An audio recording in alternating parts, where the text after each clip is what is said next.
From Alaska having over 2 million lakes, to a third of all land being owned by cows, to the existence of the only leprechaun colony in America. This is every insane US geography fact explained.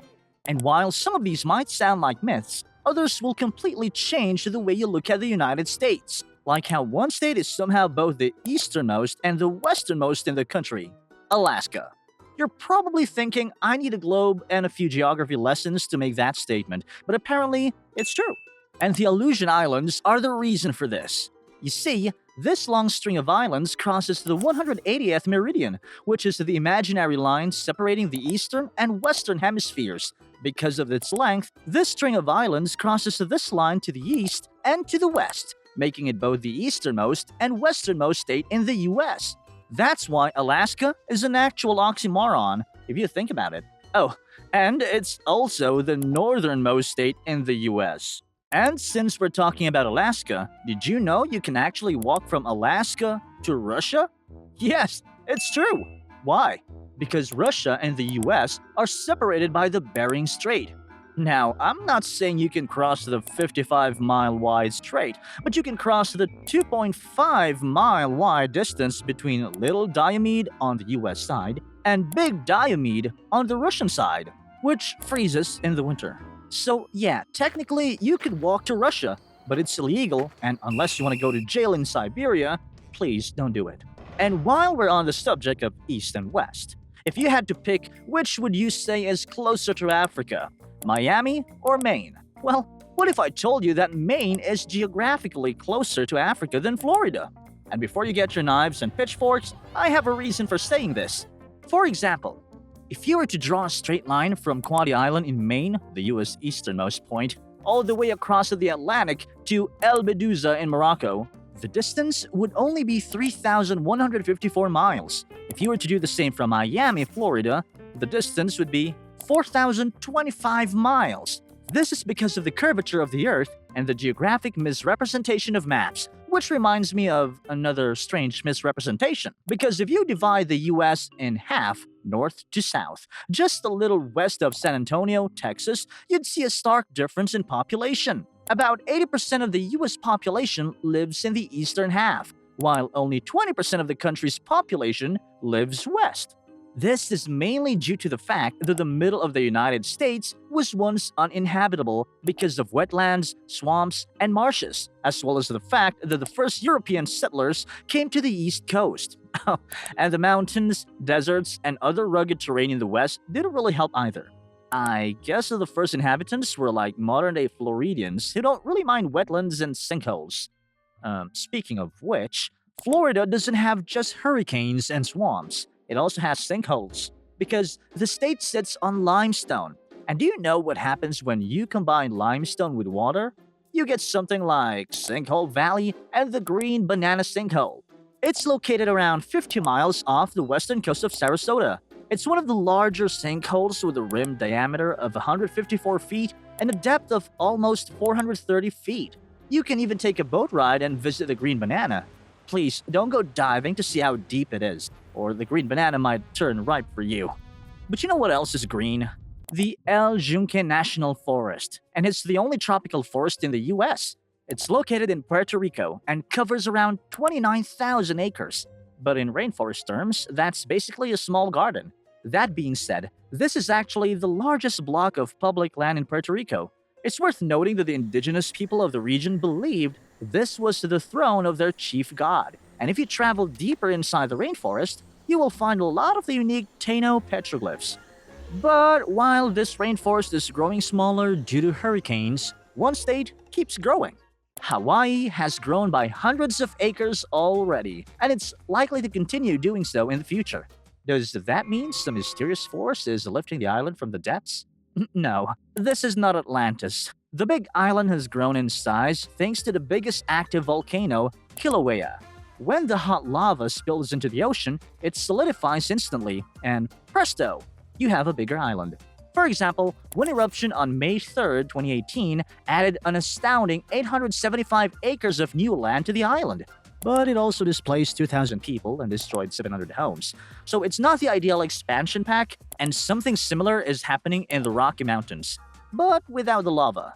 Because believe it or not, the Rockies are growing. That's because they're babies in terms of mountain age and why they have taller mountain peaks on average. The Appalachian Mountains on the East Coast stopped growing a long time ago. But the Rocky Mountains are only 65 million years old. And here you are thinking you're old at just 30 years of age. And since we're on the subject of tall mountains, let's visit Triple Divide Peak, where water flows into three different oceans. Here, the Missouri River, the Columbian River, and the Saskatchewan River all meet and then empty into the Atlantic, Pacific, and Arctic Oceans, respectively. There's as much water at Triple Divide Peak as there are cattle in Wyoming, which is surprising considering how much those Wyomingites love their beef. Because did you know that Wyoming has more cattle than people? Yeah, I wasn't lying about their love of beef. In the entire state of Wyoming, which is roughly the size of Great Britain, there are only 580,000 people. This makes it the least populous state in the US. At the same time, cattle ranching is dominant in Wyoming, with 1.2 million cows in the state. So for each person in Wyoming, there are 2 cows. I guess Wyoming is single-handedly keeping the fast food industry alive. Meanwhile, Colonel Sanders had to manage his fast food empire across 2 time zones in Kentucky. It's not because the state is so big that it needs 2 different time zones, it's pure luck. You see, the split between the Eastern Time Zone and the Central Time Zone runs right down the middle of Kentucky. So Bowling Green runs on CST, while Lexington runs on EST. So you'd basically need 2 watches if you go out of town. And while people in Kentucky are looking down at their watches, people in California are looking up at waterfalls. Because Niagara Falls is so popular, most people think it's the tallest in the world. But what if I told you that's dead wrong? Niagara Falls are big, but Yosemite Falls in Yosemite National Park is the tallest waterfall in the US, measuring 2,425 feet. However, in terms of water volume, nothing even comes close to Niagara, where 700,000 gallons of water fall to the base of the waterfall every second. That's like dumping the water of an Olympic-sized swimming pool every second. And by the time you pronounce this next lake, Niagara will have spilled thousands of them. The geographical location with the longest name is this lake. It has 45 characters, and it looks like someone slammed their head on a typewriter when coming up with the name. It's also the 3rd longest name of a geographical location in the world. I'm gonna say it just once, so bear with me. It's called Lake Chagagagog Manchagagog Chubanagangmag. Whew! And it got the name because it comes from the Algonquin language of the Nipmuc people. Translated literally, it means fishing place at the boundaries, neutral meeting grounds, because that just rolls off the tongue. So if you want a challenge, try saying that name 3 times in a row. But you could easily say General Sherman, our next weird fact. No, General Sherman is not some high-ranking military man. It's the world's largest tree, found in California's Sequoia National Park. At the base, the tree has a circumference of around 103 feet. And if you were to chop this tree down into small pieces, it would fill 3/5 of an Olympic-sized swimming pool. The tree was discovered in 1879 by James Wolverton. He named the tree after General William T. Sherman, who served in the American Civil War. Because it was so big, in 2006, General Sherman's largest branch broke off, but didn't injure anyone. And just for context, the branch was as big as some tree trunks, with a length of 98 feet and a diameter of 6.6 feet. From the tallest tree, let's move to something longer. The US has the longest land border in the world. In the north, the border between the US and Canada stretches for 5,525 miles, which is around 8,891 kilometers, and stretches from the Atlantic to the Pacific. And if you travel up north, there's another border between Alaska and Canada, which measures over 1,500 miles. If there was a medal for most peaceful border, I think this one would win first, second, and third place. Every year! However, if you put a small lake on each mile of the border, you still wouldn't have as many lakes as Minnesota. Because Minnesota has more lakes than any other state, except Alaska. In fact, some call it the state of 10,000 lakes. However, when someone tells you this, you should probably tell them to cut the BS. Why? Because Minnesota is actually home to 11,800 lakes. So yes, this is definitely something to correct people on and lose friends over. Besides, for how long have you ever known your friends? It can't be as long as how long the people from St. Augustine have been in the US. Talk about loyalty. The town of St. Augustine, Florida, is the oldest inhabited town in US history. Since it was first founded in 1565 by Spanish explorers, St. Augustine has remained inhabited. That makes it the oldest inhabited town in the US. The town was named after the feast of St. Augustine on August 28th. Incidentally, the ships of Admiral Pedro Menendez de Avila spotted land that same day, which is why they named the town after the saint. Of course, we can't count Native American settlements, because we know how that ended. If you don't know, ask Texas how it got so big. In fact, to give you an example of the size of Texas, the distance from El Paso to Los Angeles is roughly 700 miles, which is the same as the distance from El Paso to Houston. Take a moment to realize just how big that actually is. And speaking of big things, the 5 Great Lakes hold 21% of the world's surface freshwater. Lake Superior, Michigan, Huron, Erie, and Ontario contain 6 quadrillion gallons of water. That's 6 million billion gallons of water. Let that sink in for a while, no pun intended. They provide clean drinking water to 40 million people and are an important trade route for the US and Canada. Plus, they're like the Russian nesting dolls of lakes. Lake Superior is so big that there's a group of 22 islands, with the largest of them being Royal Island. This island is so large that it can absolutely smash that subscribe button. Sorry, I lost my cool there. You should subscribe if you haven't done so already. But no, in all seriousness, this island has many lakes inside, and one of those lakes, Lake Siskiwit, has more tiny islands inside, with the largest being Ryan Island, and while Lake Superior has islands inside of islands, Oklahoma has a panhandle, which is just as interesting, I guess. Have you ever wondered why Oklahoma has a panhandle? Probably not. But the simple answer is slavery. The long answer is that Texas had to give up this 34-mile wide strip of land, which is today known as No Man's Land, because slavery was illegal north of the 36-degree 30-minute latitude. It was either give up the land or give up slavery. And we know what Texas opted for. And while Texas had no problem giving a giant chunk of land, Oregon was looking for leprechaun colonies. Because this is the smallest park in the US. It's called Mill Ends Park, and it's only 2 feet wide, making it a leprechaun colony. Apparently, the guy who founded the park saw a leprechaun digging in this quote-unquote park, and the state of Oregon said, "Alright, that sounds pretty logical." So in 1976, on St. Patrick's Day, they named this park a leprechaun colony. In fact, it's the only leprechaun colony west of Ireland, which is already special in itself, but it's not as special as the world's oldest tree. This is Methuselah. It's the world's oldest living tree, and it's located in Inyo National Forest. This bristlecone pine is around 4,600 years old, and to this day, the exact location of the tree remains a secret. That's probably because when one geographer discovered a 4,900-year-old tree, he cut it down to take samples and study it. Nice. And while some scientists study trees, others study how flat Kansas is. I'm not even joking. Kansas is flatter than a pancake. This is not just me talking. Scientists from Arizona State University teamed up in 2003, did some studies, and concluded that, well, Kansas is flatter than a pancake. Do with that information what you like. Also, Kansas is as flat as Colorado's borders are straight. Or, maybe not. Did you know that Colorado is not a straight rectangle? It only seems like that on a map. Plus, the fact that when Colorado was created in 1876, the tool they used to survey borders was something called a theodolite, which, simply put, wasn't as precise as the GPS technology of today. So if you zoom in on the border, you will see that the state's borders aren't a straight line. There are many small curves in the border all around Colorado. They've been corrected over time, but there are some benefits to having straight borders. Mainly because you can have something like the Four Corners Monument, which is a spot of land where the borders of 4 U.S. states, Colorado, Utah, New Mexico, and Arizona, meet. There's a special metal plate where the 4 state borders meet, so when you visit there, you can stand on it and say you've been to all 4 states. Or you can just go to Texas, which is bigger than New Mexico and Arizona combined. There's a reason I made that comparison, and the reason is this.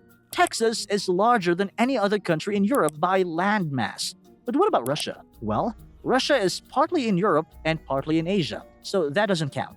Other than that, it's actually bigger than every other European country, thanks to its area of 268,000 square miles, making it larger than the UK and Germany combined. And while Texas is the second largest state, Oregon has the deepest lake. Oregon doesn't only have the smallest park, it also has the deepest lake. Crater Lake is over 1,900 feet deep, and it was formed when Mount Mazama erupted for the last time in 5700 BC and collapsed in on itself.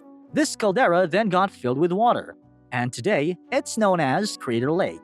Tourists flock there like seagulls, mainly because of the water clarity and the lake's deep blue color. However, if that lake were in Arizona, it would have evaporated from the heat. What if I told you that Yuma, Arizona is Dracula's worst nightmare? That's because Yuma is the world's sunniest place, getting an annual sunlight exposure of around 4,000 hours. And then people wonder why their car stoplights melt in the summer. Maybe they should cool down in a lush green rainforest. If I were to ask you where the largest national rainforest is located in the US, you'd probably say Hawaii or Florida. But the right answer is Alaska. Apparently, Alaska isn't just snow, ice, and polar bears. I'm as shocked as you are. But it's true. The Tongass National Rainforest spans 16.7 million acres and is part of the Pacific Temperate Rainforest. In fact, it's the largest remaining temperate rainforest. But the Tongass is also home to Misty Fjord's waterfall, which is just breathtaking, to say the least. And while we're on the subject of Alaska, remember when we talked about Minnesota and its 11,800 lakes? Well, Alaska has them beat, but about 3.1 million and counting. That's right, Alaska is home to 3.2 million lakes. The reason Alaska has so many lakes is because of the land's glacial history, which carved the landscape over time and formed these lakes. At one point, they started naming them, but gave up after number 3,200. Maybe they should give some of these lakes to Maryland? That's because Maryland is the exception, not the rule, when we're talking about lakes. It's the only US state that doesn't have lakes. Well, what about the Lake Habby and Deep Creek Lake? Okay, correction. Maryland is the only US state that doesn't have a natural lake. Maybe that's why Maryland isn't one of the most populous states in the US. Speaking of which, what if I told you that over 50% of the US population lived in just 10 states? Because it's true. More than 165 million people live in Florida, Ohio, Pennsylvania, Michigan, New York, California, Georgia, Texas, Illinois, and North Carolina. That's it. The rest of the country is cornfields, deserts, mountains, and cattle ranches. But something is interesting in Atlantic City, New Jersey. Atlantic City is home to the longest boardwalk in the world, measuring 5.5 miles. So if you love walking with a coastline with lots of shops, restaurants, and tourist attractions, this is the place to go. You might actually need it once you get wiped out of the casinos. It's also the oldest boardwalk because it dates back to 1870. Speaking of the 19th century, in the 1800s, the USA had 3 neighbors after its founding. In fact, 3 different colonies were neighboring the newly founded United States. Canada belonged to Britain, Louisiana to the French, and the Viceroyalty of New Spain belonged to, you guessed it, Spain. But later, with the expansion of the US, they had their own island colonies in the Pacific. And that expansion in the Pacific is why the US is the only country that has territories in the UTC-12, the rarest time zone on Earth. Thanks to its territories and islands in the Pacific, namely Howland Island and Baker Island, the USA has the only 2 territories that fall in this time zone on Earth. So, who lives on these 2 islands? Well, no one. That's why they have the luxury of choosing to be in this rare time zone. Speaking of rare things, Vermont was once independent. Because while Texas dreamed of secession and confederacy, Vermont was already living it for 14 years. After the Revolutionary War in 1776, Vermont declared independence. Why? Because they didn't like how they were treated by the king and New York. So they created their own constitution, their currency, and freedom. Unfortunately, that dream lasted until 1791. Meanwhile, Los Angeles County was founded nearly 60 years later, but that didn't stop it from getting the biggest population boom in the US. Since you might not know this, but Los Angeles County is the most populous county. In fact, it is so densely populated that it has a bigger population than 40 US states. With about 9.7 million residents, it stands between New Jersey and Michigan. Meanwhile, Wyoming has more cattle than people, but it is 20 times larger than Los Angeles County. At the same time, Los Angeles is hiding a secret underneath. Literally. Did you know that Los Angeles has an underground city? Right below the streets of downtown LA, there's a deep network of tunnels that were used for transporting alcohol to speakeasies, and they're still there to this day. The booze is gone, by the way, and even though they might be officially closed to the public, if you're determined enough, you can always find a way to go under. And speaking of going under, it might sound crazy, but 10 US states have borders that are farther south than Mexico. Even though it sounds crazy, it's actually true. Arizona, New Mexico, Texas, Louisiana, Mississippi, Alabama, Georgia, Florida, Hawaii, and South Carolina all have borders that go farther south than some of the northern parts of Mexico. So next time someone says south of the border, they might actually be talking about the US. But here's another fact about southern states. As of July 2025, Princeton, Texas is the fastest growing city in the US.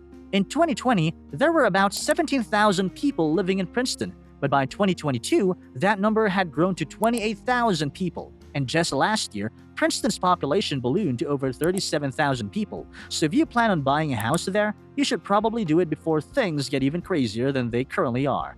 But while Princeton is growing, another town is slowly dying. The town of Monowi, Nebraska is the smallest town in the US in terms of population. Elsie Eiler has been the only resident in this small town since 2019. She's not only the only resident, but also the mayor of the town. Wonder how the election in Monowi went down? Does she actually vote for herself? Anyways, Nebraska might have the least populous town, but it also has the largest zoo. Did you know that Nebraska's Henry Doorly Zoo and Aquarium is the largest in the US in terms of number of species, exhibit size, and acreage? In fact, it's considered the largest zoo in the world, and it dates back to 1895. The zoo is so large that it actually has the largest indoor rainforest and the largest indoor desert. And while Nebraska was growing famous for its zoos, California was doing the same, just with earthquakes. What if I told you that Southern California has approximately 10,000 earthquakes every year? If you break it down, that comes out to 27.5 earthquakes per day, or roughly one earthquake every hour. So if you need a milkshake, don't turn on a blender. Just leave your blender cup on the ground overnight. It'll get mixed. Basically, Los Angeles has more earthquakes than snow, which it used to have a lot of in the past. Because you might think that it's always summer in LA, but that's not all true. Los Angeles has winters, or at least it used to have them. The last recorded snowfall in Los Angeles was in 1962. That's when LA was covered in a thin blanket of snow. But about a decade earlier, in 1949, about 2 feet of snow covered LA. Can you imagine seeing the Hollywood sign covered in snow? And speaking of being covered in snow, how can we not talk more about Alaska?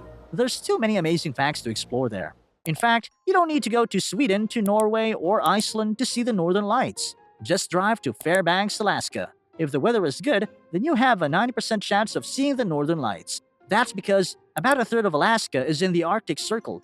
But Alaska isn't all snow and ice like some think. It's also hot. And when I say hot, I mean piping lava hot. That's because Alaska has a larger number of volcanoes than any other state. Out of the total 130 volcanoes, exactly 54 have been active in the last 300 years, which means beneath all that snow, Alaska hides a heart of lava. Take that, Iceland! And since we're on the subject of volcanoes, if you want to have nightmares tonight, listen to this. Yellowstone National Park could destroy the world. And that's not an overstatement. The entire national park lies on top of a supervolcano that hasn't been active in 640,000 years. So, if it decided to erupt, life on Earth as we know it would perish. And to make matters worse, the reason there are a lot of geysers in Yellowstone is because beneath the surface, this park is still hot. It's so hot that Yellowstone National Park is home to over 10,000 hydrothermal features. This includes geysers, hot springs, mud pots, travertine terraces, and fumaroles. The biggest geyser there is called Steamboat, with the largest eruption topping 300 feet. This also makes it the tallest geyser in the world. Once again, take that, Iceland! But something else that the US has a lot of is indigenous American tribes. Because here's the thing. The US federal government recognizes exactly 574 indigenous American tribes. The biggest concentration of indigenous tribes is in Alaska and Oklahoma, as a percentage of the population. But the overall largest number of indigenous people is located in California. They all enjoy certain rights, liberties, and the right to self-government. But what they don't have is land. Despite owning all of the land once, today, Native Americans own only 2.3% of American land. That equals 56 million acres, and most of it is just rocks and desert land. That's because most of their land is located around the Four Corners Monument and in the northwestern part of the US. It's basically land that the US government can't build anything on, which is not the land the natives had in the 12th century. Because back in the 12th century, one of the native tribes had a city bigger than London. Near the Cahokia Mountains in Illinois, the Cahokia Mounds were home to a town bigger than London at the time. 20,000 people lived on these 4,000 acres. Meanwhile, the city of London back in 1100 had only 15,000 people. Unfortunately, the civilization disappeared, and to this day, we don't know why. If the region were anything like Arizona, then we'd know for sure the civilization perished because of the heat. That's because Arizona is home to all 4 deserts in the US. There's a part of the Great Basin, Chihuahuan, Sonoran, and Mojave deserts in Arizona. This desert heat translated to Arizona having a record high temperature recorded in 1994, measuring at 128 degrees Fahrenheit. So if you're still wondering why Arizona is one of the hottest and driest states, there's your answer. If you ever get tired of the Arizona sun, go skiing in Hawaii. Yeah, you heard me correctly. What if I asked you to go skiing in Hawaii? Would you come, or would you think I'm crazy? I realize that we all know Hawaii as a tropical location with wide sandy beaches and lush green landscapes, but the tops of some mountains get covered in snow during the winter. Mount Haleakala, Mauna Kea, and Mauna Loa are over 10,000 feet tall, so they regularly get whitecaps in the winter. And from top of the mountains, let's move to the bottom of the biggest cave system in the US. And that system is found in Mammoth Cave National Park, where there's a network of caves that stretches for 400 miles. And the scary thing is, new passages are being discovered every day. Even the indigenous people used these limestone caves thousands of years ago. If you're a geologist, visiting the Mammoth Cave system is like me going to the Mediterranean Sea. But one sea I won't be visiting is the Salton Sea. And the main reason for it is because the Salton Sea stinks. Literally. The Californian Salton Sea formed because the Colorado breached the canal that was being built in the region. And what was the Salton Sink turned into the Salton Sea. But if it were that easy to create a sea, everyone would be doing it. You see, because the water had nowhere to go, the salt level in the region kept rising. That's why today, the sea is 50% saltier than the ocean, and nothing survives inside. So if you go there, you can enjoy the stench of decaying fish carcasses. Probably not the best idea if you don't like to smell rotting fish on your day off. So why not mine diamonds? You can actually do it in Arkansas, the state that has one of the largest diamond mines in the USA. It's called Craters of Diamonds State Park, and you can go there looking for diamonds. Visitors have found 35,000 diamonds in the park, the biggest of which was Uncle Sam, a 40.23 carat beauty. I don't know about you, but I know where I'm going before proposing to my girlfriend. And then, maybe we could go looking for the location of the world's tallest tree, which is actually also in the US. The world's tallest tree is called Hyperion and is located in California's Redwood National Park. It's about 600 and 800 years old and measures 380 feet or 115 meters in height. But before you get too excited and start thinking you'll go and take a selfie there, the location remains a mystery to this day. Why? You've seen what people do to forests, you know why. And if by some stroke of luck you find it and approach it, you will get a $5,000 fine or 6 months jail time. Possibly both. Maybe one day they'll need to cut this tree down to make room for the growing cow population. Because more than a third of all the land in the US is owned by cows. Yes, that is a fact. They don't have a document or a lease, but most of the land in the US is for pastures, where cows would graze all day. That's 654 million acres, and of course, all of Wyoming. That being said, pastures are not the only thing that's growing. Since there's a desert in the US that's still growing every year, the Great Basin Desert, located in most of Nevada and parts of California, Utah, Idaho, Wyoming, and Oregon, is not a hot desert like the Mojave. The Great Basin is a cold desert, coupled with cold winters and snowfall. However, because of climate change, the desert is growing bigger and bigger. The desert is not only unique because of the weather, but it's also home to the oldest trees on Earth, the bristlecone pines. And you know what else needs to grow bigger and bigger? Our subscriber count. So make sure to subscribe if you enjoyed this video. We'll see you in the next one.